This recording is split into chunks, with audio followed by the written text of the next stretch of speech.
السلام علیکم ورحمۃ اللہ وبرکاتہ۔ خاتم الانبیاء سیدنا محمد مصطفیٰ صلی اللہ علیہ وآلہ وسلم کی پیاری مسجد نبوی شریف میں 8 دسمبر 2023 کو دیے گئے خطبہ جمعہ کا اردو ترجمہ محترم عطاء اللہ بن Abdul Majeed PhD scholar Medina university نے کیا۔ انہی کی آواز میں سماعت فرمائیں۔ تمام تعریفات اللہ تعالیٰ کے لیے ہیں جو بلند و بالا اور غالب ذات ہے،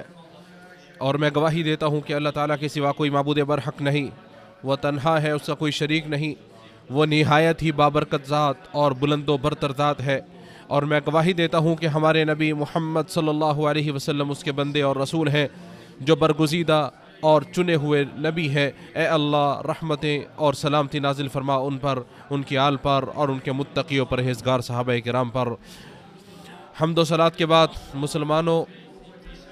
اللہ تعالیٰ سے ڈرو اور اس کی اطاعت کرو، تم کامیاب و کامران ہو جاؤ گے، سعادت مندی سے سرفراز ہو جاؤ گے، سلامت رہو گے اور خیر و برکت سے مالا مال ہو جاؤ گے، جیسا کہ ارشاد باری تعالیٰ ہے۔ یقیناً ایمان والوں نے فلاح و کامیابی حاصل کر لی ہے۔ بلا شبہ آج مسلمان مختلف جہتوں کی طرف سے برپا کیے گئے فتنوں کی لپیٹ میں ہیں، جو متعدد شکلیں لیے ہوئے ہیں، جو انتہائی پرخطر ہے، جن کی چنگاریاں پھیلی ہوئی ہیں، ان کے اسباب مختلف اور سازشیں قسمہ قسم کی ہے۔ وَلَا حَوْلَ وَلَا قُوَّةَ إِلَّا بِاللَّهِ الْعَلِيِّ الْعَظِيمِ۔ تو ایسے حالات میں ایک مسلمان کے پاس ان فتنوں کی تباہ کاریوں اور خطرات سے بچنے کے لیے انتہائی مضبوط سہارا اور جائے پناہ اپنے خالق عز و جل کی طرف پلٹنا اور رجوع کرنا ہے، اور اس کی رسی یعنی قرآن مجید کو مضبوطی سے تھامنا ہے، اس کی اطاعت کو یقینی بنانا ہے، اور اس کی شریعت کو مضبوطی سے تھامے رکھنا ہے،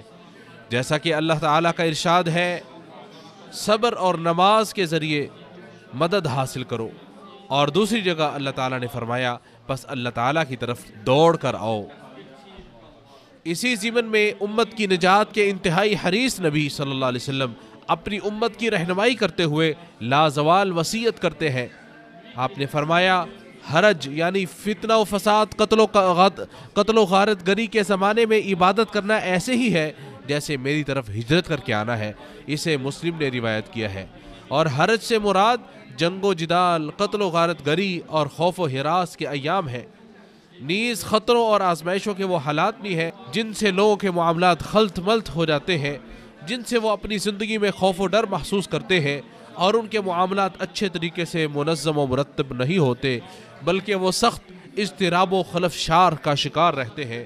تو ایسے وقت و حالات میں ان کے لیے نجات صرف اپنے پروردگار کی طرف لوٹنے اور یکسو ہو کر اسی کی جانب رجوع کرنے میں مثمر ہے، اور اپنے نفوس، معاملات اور ترجیحات و خواہشات کو اللہ کی شریعت اس کے رسول کے اوامر کے مطابق ڈھالنے میں پوشیدہ ہے۔ اور یہ وہ نبوی منہج ہے جس نے فتنوں کے ایام میں عبادت کی اہمیت کو واضح کر دیا ہے، کیونکہ فتنوں کی وجہ سے لوگوں کے درمیان عداوتیں، ظلم و جور، کذب بیانی اور لڑائی و جھگڑے زیادہ پیدا ہوتے ہیں، جو کہ رب کی شریعت میں حرام ہے، بلکہ بہت سارے لوگ صراط مستقیم پر گامزن رہنے سے غافل ہو جاتے ہیں۔ چنانچہ نبی صلی اللہ علیہ وسلم نے ان کی رہنمائی فرمائی ہے کہ جس طرح ہجرت اپنا وطن، گھر بار اور خواہشات رب کے لیے چھوڑنے کا نام ہے، اسی طرح عبادت کے لیے یکسوئی اختیار کرنا اور اس کی مکمل پابندی کرنا مسلمانوں کو اس راہ پر لے چلتا ہے جو انہیں گمراہی، کجی اور راہ حق اور صراط مستقیم سے دور ہونے سے بچاتا ہے۔ اہل علم نے فرمایا ہے کہ بے شک فتنے کے اوقات میں عموماً لوگ اللہ کے حکم اور اس کی شریعت کو پس پش ڈال کر اپنی خواہشات، ذاتی آراء و نظریات اور اپنے ذوق کی طرف لوٹتے ہیں اور رجوع کرتے ہیں۔ چنانچہ جو ان چیزوں سے نکل کر اللہ تعالیٰ کی عبادت کی طرف پلٹتا ہے اور اسی کی طرف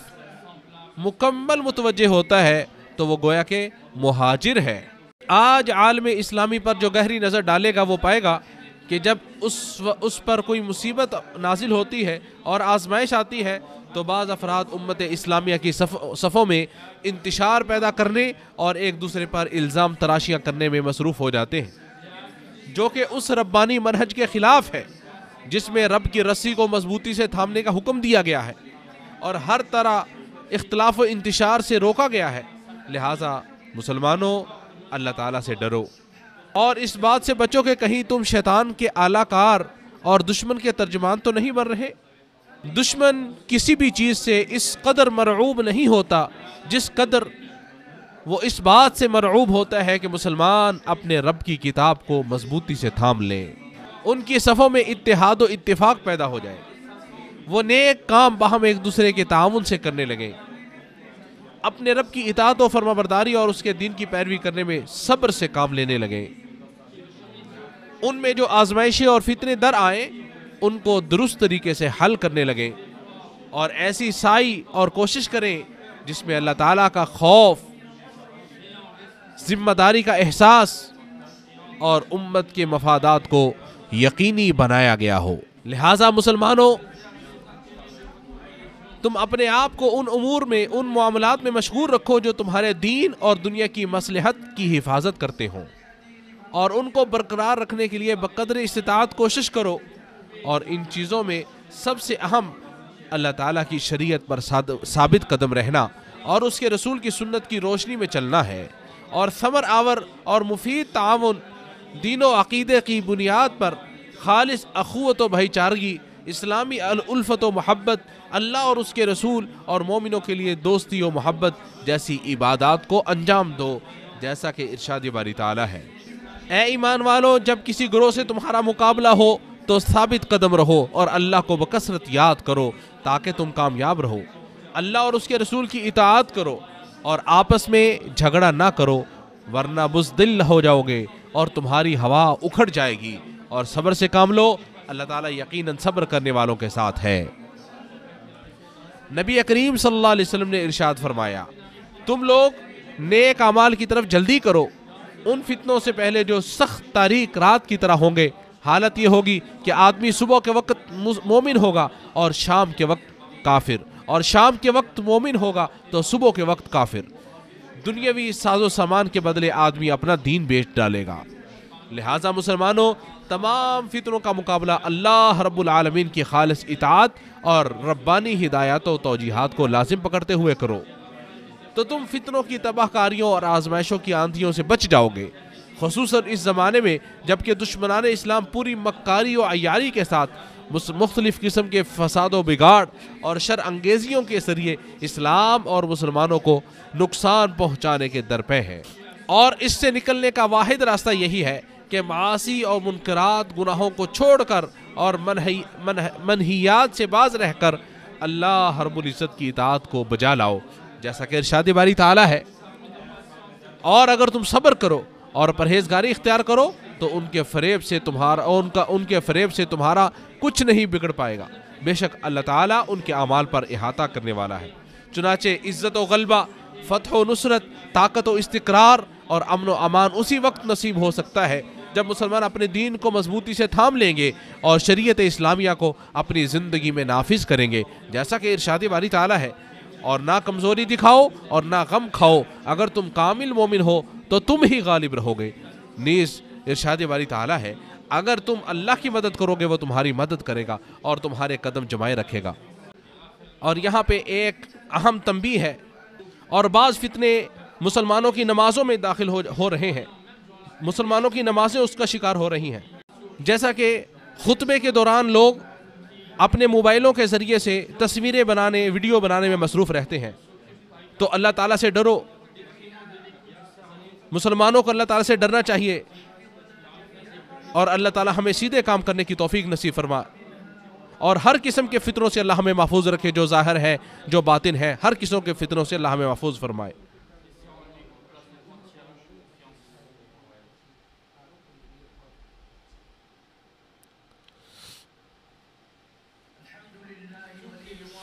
تمام تعریفیں اس اللہ کے لیے ہیں جو نیک وکاروں کا دوست ہے، اور میں گواہی دیتا ہوں کہ اللہ تعالیٰ کے سوا کوئی معبود برحق نہیں، وہ تنہا ہے، اس کا کوئی شریک نہیں، وہ سچا و برحق معبود ہے، اور میں گواہی دیتا ہوں کہ ہمارے نبی و محمد صلی اللہ علیہ وسلم اس کے بندے اور رسول ہیں جو امانت دار نبی ہیں۔ اے اللہ تو رحمتیں اور سلامتی نازل فرما آپ صلی اللہ علیہ وسلم پر، آپ کی آل و اولاد اور تمام صحابہ اکرام پر۔ اللہ کے بندو،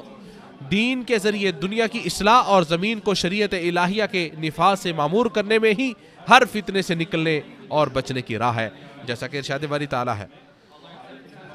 اور جنہوں نے ہمارے لیے کوشش کی ہم انہیں ضرور اپنی راہیں سمجھا دیں گے، اور بے شک اللہ نیکوکاروں کے ساتھ ہے۔ اور جس نے اپنی زندگی کو اپنے پروردگار کے تقوی و ڈر سے معمور کر لیا تو وہ اس کے لیے ہر تنگی سے نکلنے کا راستہ ہموار کر دے گا، اسے ہر آزمائش مصیبت سے عافیت نصیب کرے گا، اور انجام کار اس کا بہترین بنا دے گا۔ جیسا کہ ارشاد باری تعالیٰ ہے، اور جو اللہ تعالیٰ سے ڈرتا ہے اللہ اس کے لیے نجات کی صورت نکال دیتا ہے۔ تو سنو، افضل ترین اعمال میں سے برگزیدہ نبی صلی اللہ علیہ وسلم پر بکثرت درود پڑھنا ہے۔ اے اللہ رحمت اور سلامتی نازل فرما آپ صلی اللہ علیہ وسلم پر، آپ کی آل و اولاد پر، جب تک لیل و نہار کا سلسلہ جاری رہے۔ ایسا درود کہ جس سے ہمارے غم چھٹ جائیں، ہماری مصیبتیں رفع ہو جائیں اور ہماری بخشش کا ذریعہ بن جائے۔ اے اللہ تو ہدایت یافتہ خلفائے راشدین، تمام صحابہ کرام اور قیامت تک ان کے تمام پیروکاروں سے راضی ہو جا۔ اے اللہ مومن مردوں عورتوں کی مغفرت فرما، ان کے معاملات کو ان کے لیے آسان فرما، ان کی پریشانیوں اور غموں کو دور فرما۔ اے اللہ ہمیں اور ان کو ظاہری و باطنی فتنوں کے شر سے محفوظ فرما۔ اے اللہ تو مسلمانوں کی حفاظت فرما اور ان کے لیے معین و مددگار بن جا۔ اے اللہ تو غاصب صہیونیوں کو اپنی گرفت میں لے لے، اپنا لشکر ان پر مسلط کر دے، ان سے بدلہ لے، بے شک انہوں نے ظلم کیا اور حد سے تجاوز کیا اور خوب تباہی مچا رکھی ہے۔ اے اللہ تو غزہ اور سارے جہاں کے مسلمانوں کے لیے مددگار بن جا۔ اے اللہ تو ان پر اپنی رحمتوں کا نزول فرما، ان کے احوال درست فرما، اور ان کے خلاف اور ان کے دشمنوں کے خلاف ان کی مدد فرما۔ اے اللہ صہیونیوں پر اپنے لشکر مسلط کر دے، اللہ انہیں تباہ و برباد کر دے۔ اے اللہ دشمنوں کے مکر و فریب کو ناکام بنا دے، ان کی تدبیروں منصوبوں کو برباد کر دے۔ اے طاقت و حکمت کے مالک، اے اللہ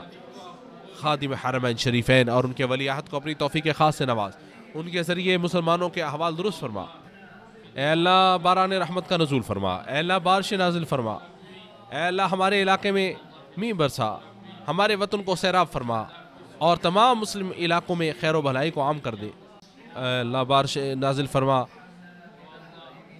اللہ ہمارے چپایوں کی وجہ سے اللہ ہم پہ رحم فرما۔ اے اللہ ہمارے برے اعمال کی وجہ سے ہمارا مواخذہ نہ کرنا۔ اے اللہ ہمیں غنی کر دے، اللہ ہمیں غنی کر دے۔ اے اللہ نفع مند بارش کے ذریعے ہمیں غنی کر دے، مالا مال کر دے۔ اے اللہ تو پاک ہے، تیری ہی تعریف ہے، ہم سب تجھ سے استغفار کرتے ہیں اور تیری طرف رجوع کرتے ہیں۔ اے اللہ درود و سلام نازل فرما اپنے بندے اور رسول ہمارے نبی محمد صلی اللہ علیہ وسلم پر۔ مسجد نبوی شریف میں دیے گئے خطبہ جمعہ کا اردو ترجمہ آپ نے یوٹیوب چینل برکات الحرمین پر سماعت کیا۔ ہماری آپ سے گزارش یہ ہے کہ قرآن سمجھے، قرآن سمجھنے کی دعوت دیں، لوگوں کو احساس دلائیں کہ قرآن سمجھے بغیر ہماری دنیا و آخرت بہتر نہیں ہو سکتی۔ دنیا و آخرت کی کامیابی اور بہتری قرآن سمجھنے میں ہے، لہذا سب کوشش کر کے قرآن کو سمجھیں اور اس کے مطابق عمل کریں تاکہ اللہ تبارک و تعالی ہم سب کی دنیا و آخرت اچھی کر دے۔